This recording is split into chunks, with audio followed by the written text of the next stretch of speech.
Hey guys, welcome back to my channel, The Analog Junkies. Sebelum kita mulai video kali ini, jangan lupa subscribe, komen, dan like di setiap video yang ada di channel ini. Because the more support, the more videos will come. Kali ini kita akan membahas tentang sejarah kaset pita. Jauh sebelum kaset pita diciptakan, tepatnya tahun 1935, perusahaan Jerman yang bergerak di bidang kelistrikan bernama AEG merilis tape recorder reel-to-reel secara komersil. Diberi nama magnetophone. Diberi nama begitu karena berdasarkan pita magnetis ciptaan Fritz Flummer di tahun 1928. Mesin magnetophone sangat mahal dan sulit digunakan orang awam dan hanya digunakan di stasiun radio dan studio rekaman. Berdasarkan penemuan itulah, produksi tape recorder atau perekam suara secara komersil dimulai. Awalnya digunakan di studio untuk merekam program radio. Namun kemudian tape recorder mulai merambah sekolah dan rumah-rumah.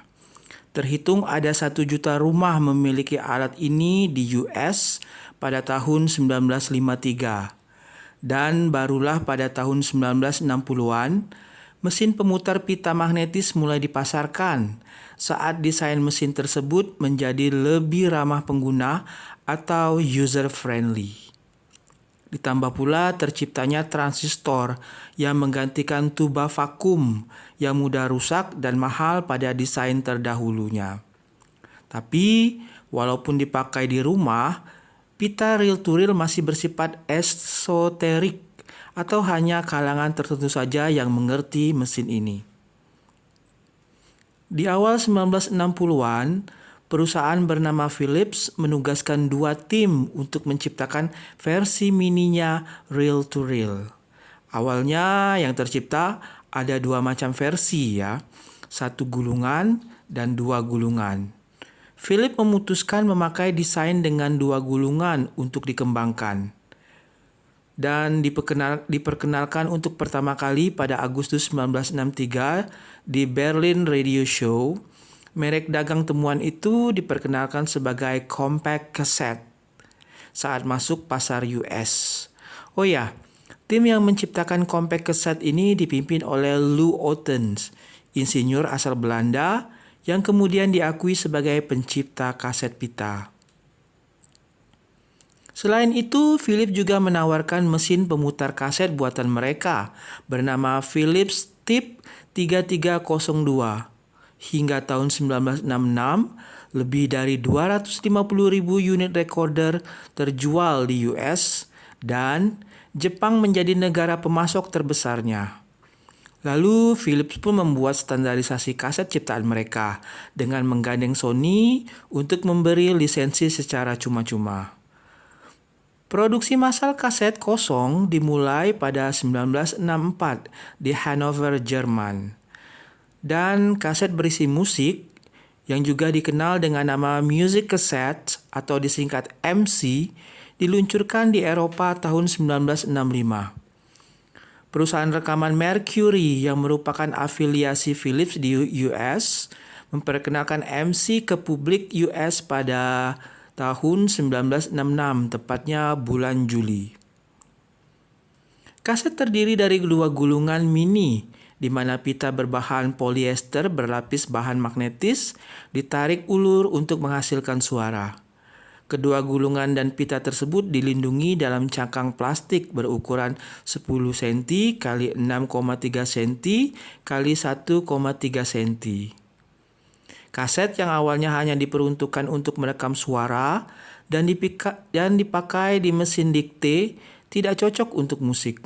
Namun seiring waktu diciptakanlah tape deck yang mengkombinasikan Dolby, noise reduction, dan akhirnya tercipta pita kaset berbahan kromium oksida dan didukung mekanik ciptaan perusahaan Wellensack hingga era kaset yang dikhususkan untuk musik digarap dengan serius. Kaset pita bisa dibilang sebagai teknologi pertama yang memungkinkan kita berbagi musik dan lagu dengan skala yang lebih luas. Generasi saat ini mungkin melihat kaset pita sebagai barang antik atau kuno, atau artefak dari era yang funky dan groovy. Namun, penemuan menakjubkan inilah yang membuat kita bergerak ke teknologi yang lebih canggih saat ini. Sebelumnya, masyarakat menikmati musik lewat piringan hitam atau vinil. Piringan hitam tidak memungkinkan orang mendengarkan musik secara praktis dan hanya diletakkan di tempat tertentu saja, misalnya ruangan keluarga.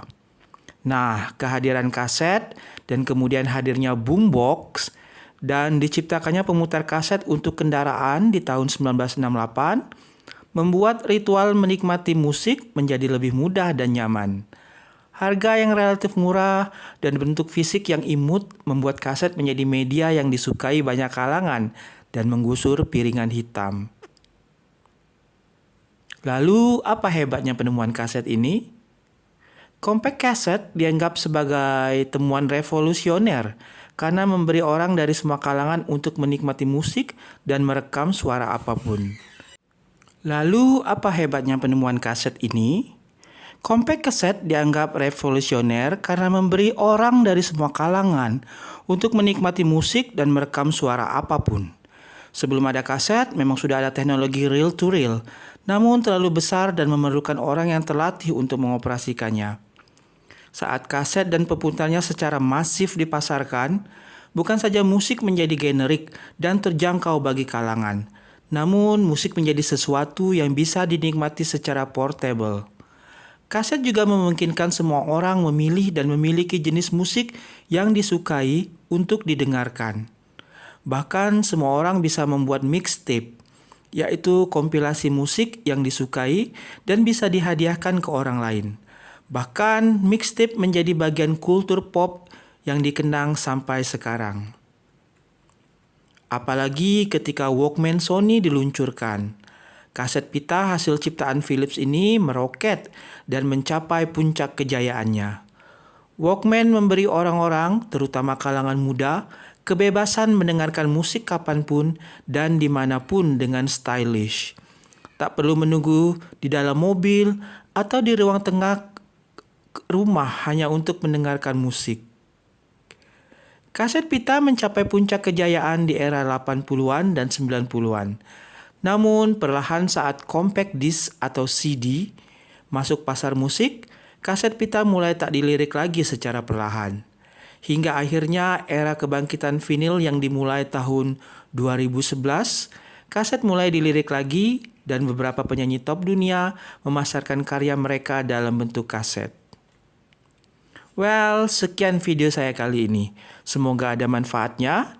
Jangan lupa subscribe dan tulis komentar kalian. See you in the next video. Bye-bye.